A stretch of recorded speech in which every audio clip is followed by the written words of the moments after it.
আজকে আমি দারুণ স্বাদের একটা রান্না করব। দেখো কতগুলো শিম নিয়েছি, শিমগুলো ভালো করে ধুয়ে কেটে নিচ্ছি। এবার সঙ্গে লাগবে একটু শুটকি মাছ, যেটা নাকি ফ্যাসা শুটকি, আর লাগবে লঙ্কা, পেঁয়াজ, ধনেপাতা অবশ্যই লাগবে।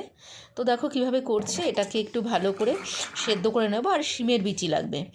এবার তোমার শিমটাকে ভালো করে সেদ্ধ করে নিলাম নুন হলুদ দিয়ে প্রেশারের মধ্যে। আর এই শুটকি মাছগুলোকে ভালো করে ভিজিয়ে রেখেছিলাম, এগুলো আঁশ ছাড়িয়ে ভালো করে টুকরো করে নিলাম, ধুয়ে নিয়েছি অবশ্যই। এবার পেঁয়াজগুলো ভালো করে কেটে নিলাম, লঙ্কা কেটে নিলাম, আর ধনেপাতা তো অবশ্যই কেটে নিয়েছি। এবার দেখো সেদ্ধ শিমগুলোকে একটু ভালো করে নাড়িয়ে নিলাম, মানে একটু ঘুটে নিলাম। এবার তেলের মধ্যে মাছগুলো দিয়ে নুন হলুদ দিয়ে একটু নেড়ে চেড়ে ভেজে নিলাম, ভেজে তুলে রাখলাম। তেলটা একটু কালো হয়ে গেছে, এর মধ্যে কালো জিরা, লঙ্কা আর পেঁয়াজ দিয়ে ভালো করে ভেজে এবার দিয়ে দিলাম তোমার সেই সেদ্ধ শিমটা। এবার একটু চিনি